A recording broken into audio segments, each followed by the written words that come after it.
মুহূর্তে সবচেয়ে বড় খবর, দ্য বিগ ব্রেকিং নিউজ। আপনারা দেখছেন বারাসাত টিভি। বারাসাত টিভি চ্যানেলে সবাইকে স্বাগত জানিয়ে শুরু করছি আজকের বিশেষ প্রতিবেদন। কলকাতায় বামেদের মিছিল ঘিরে রাজনৈতিক বার্তা। বিজয় উল্লাসের নামে হামলার অভিযোগে উত্তাল রাজ্য রাজনীতি। আজকের এই বিশেষ প্রতিবেদনে আমরা কথা বলবো কলকাতার রাজপথে বামপন্থী দলসমূহের ডাকা বিশাল মিছিল এবং সেই মিছিলকে ঘিরে রাজ্যের ক্রমশ উত্তপ্ত হয়ে ওঠা রাজনৈতিক পরিস্থিতি নিয়ে। বাংলা জুড়ে সম্প্রতি রাজনৈতিক পালাবদলের আবহে মধ্যেই কিন্তু শুরু হয়েছে বিজয় উল্লাস। একদিকে দীর্ঘদিনের শাসক দল তৃণমূল কংগ্রেস আগামীকাল মুখ্যমন্ত্রী হিসেবে শপথ নিতে চলেছেন শুভেন্দু অধিকারী নেতৃত্বাধীন বিজেপি। এই দুই রাজনৈতিক শক্তির একেবারে উল্লাস ঘিরে রাজ্যের একাধিক জেলায় কিন্তু উত্তেজনার অভিযোগ সামনে আসছে।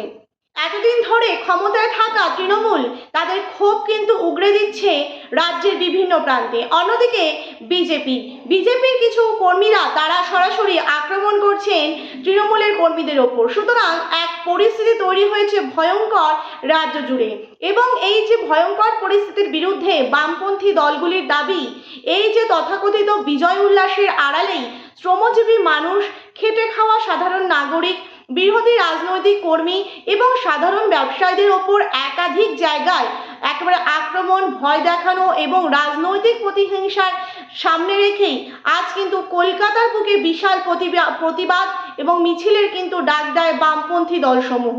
উপস্থিত ছিলেন বামফ্রন্টের চেয়ারম্যান বিমান বসু সহ অন্যান্য সিপিআইএমের নেতৃত্বরা। আজকের এই মিছিলে শহরের বিভিন্ন প্রান্ত থেকে হাজার হাজার মানুষের অংশগ্রহণ করেন এবং হাতে লাল পতাকা, মুখে প্রতিবাদের স্লোগান। আর রাজপথ জুড়ে কিন্তু একটাই বার্তা, বাংলায় সন্ত্রাস নয়, গণতন্ত্র চাই। কলকাতার রাস্তায় আজ যে জনসমাগম দেখা গেল তা নিঃসন্দেহে রাজনৈতিক মহলে কিন্তু নতুন করে আলোচনার জন্ম দিয়েছে। কারণ বাম নেতৃত্বের বক্তব্য, বাংলার মানুষ আজ রাজনৈতিক হিংসা দেখতে চায় না। শ্রমিক, কৃষক, দিনমজুর, ছোট ছোট ব্যবসায়ী সহ সকলেরই নিরাপত্তা এবং গণতান্ত্রিক অধিকার রক্ষার দাবিতেই কিন্তু এই আন্দোলন। মিছিলে বক্তব্য রাখতে গিয়ে বাম নেতারা সরাসরি তৃণমূল এবং বিজেপি দুই দলকেই নিশানা করেন। তাদের অভিযোগ, ক্ষমতার পালাবদল হলেও বাংলার রাজনৈতিক সংস্কৃতির পরিবর্তন হয়নি। আগে একদল বিরোধীদের ওপর চাপ সৃষ্টি করত, এখন অন্য শক্তিও একই পথে হাঁটছে বলে অভিযোগ তুলেছে বাম শিবির।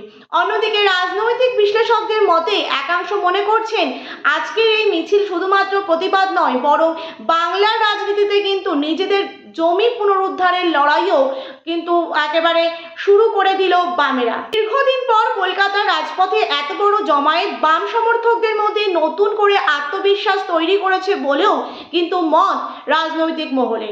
তবে এই অভিযোগ কিন্তু পুরোপুরি অস্বীকার করছেন তৃণমূল এবং বিজেপি দুই পক্ষই। তাদের দাবি, বিরোধীরা ইচ্ছাকৃতভাবে পরিস্থিতিকে রাজনৈতিক রং দেওয়ার চেষ্টা করছে। যদিও মাঠের রাজনীতিতে এখন কিন্তু একটাই প্রশ্ন, বাংলা কি আবার নতুন করে ত্রিমুখী রাজনৈতিক লড়াই শুরু করতে চলেছে? যে রাজনৈতিক উত্তাপের মাঝেই আগামীকাল শুভেন্দু অধিকারী মুখ্যমন্ত্রী হিসেবে শপথ গ্রহণ ঘিরে কিন্তু বাড়ছে জল্পনা এবং কৌতূহল।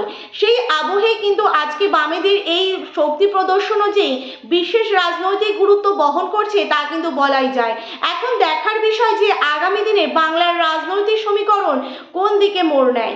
রাজপথে ওই প্রতিবাদ কিন্তু কি নতুন রাজনৈতিক বার্তা দেবে বামেদের জন্য, নাকি ক্ষমতার রাজনীতির সংঘর্ষ আবারও তীব্র হবে? প্রিয় দর্শক বন্ধু, এই ছিল আমাদের আজকের প্রতিবেদন। ভিডিওটি ভালো লেগে থাকলে অবশ্যই লাইক করুন, শেয়ার করুন, আপনাদের মতামত অবশ্যই কমেন্ট করে জানান। নতুন দর্শক হয়ে থাকলে সাবস্ক্রাইব করতে কিন্তু একদমই ভুলবেন না। ধন্যবাদ সকলকেই।